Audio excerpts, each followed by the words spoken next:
Hi everyone, it's me again. Sorry about bothering you with another video.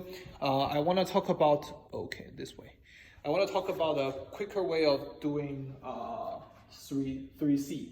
So those are all the individual PPF, joint PPF, and the things that we are given F equals 6, right?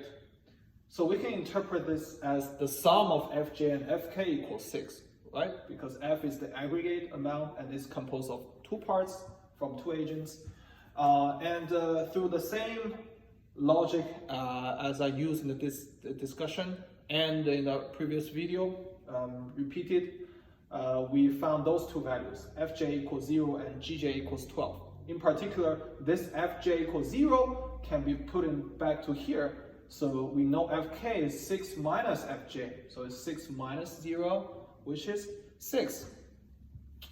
This is easier in the sense that now we know Fk, we can always go back to the individual graph here for k to figure out what is the value of gk, right? Remember in what I did previously is to go through a relatively painful way of finding this number gk equals 2 here and then back out the 6. But this method is easier in the sense that we know this 6, so we can, through a relatively easier, you can see the very easy calculations. So then we can back out the 2 instead of going the reverse way. So yeah, like I said, last step is to use the 6 to back out the 2 here. So now you get all four numbers you need, right? Fj, Gj, this is for agent J, and then Fk and Gk for agent K. So you are done with the problem. And one last intuition I want to add is that look at the joint graph. As you go down from this top point A, as you go down this to B, this is exactly the process of going from the individual graph from this corner down to this corner. Okay, so those correspond to the same processes.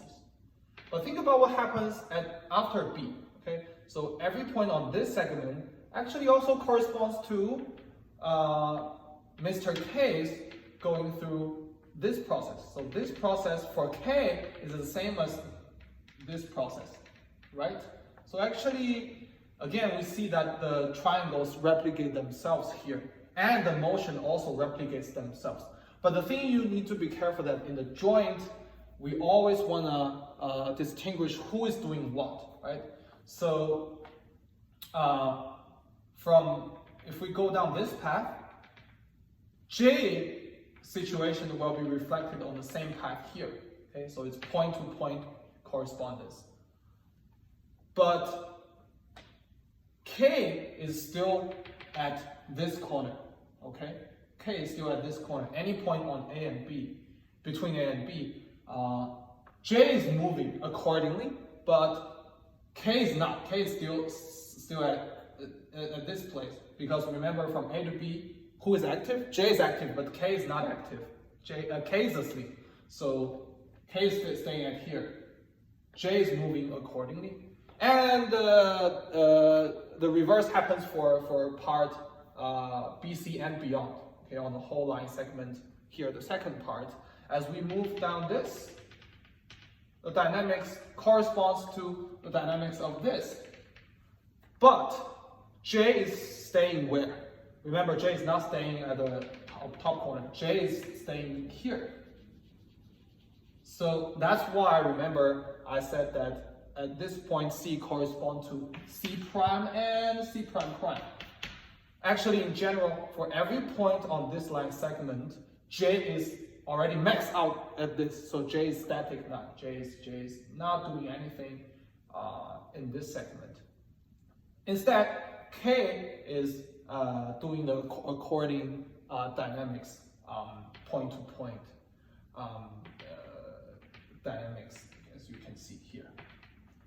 All right, I hope that adds a little bit of intuition, and thank you guys for watching.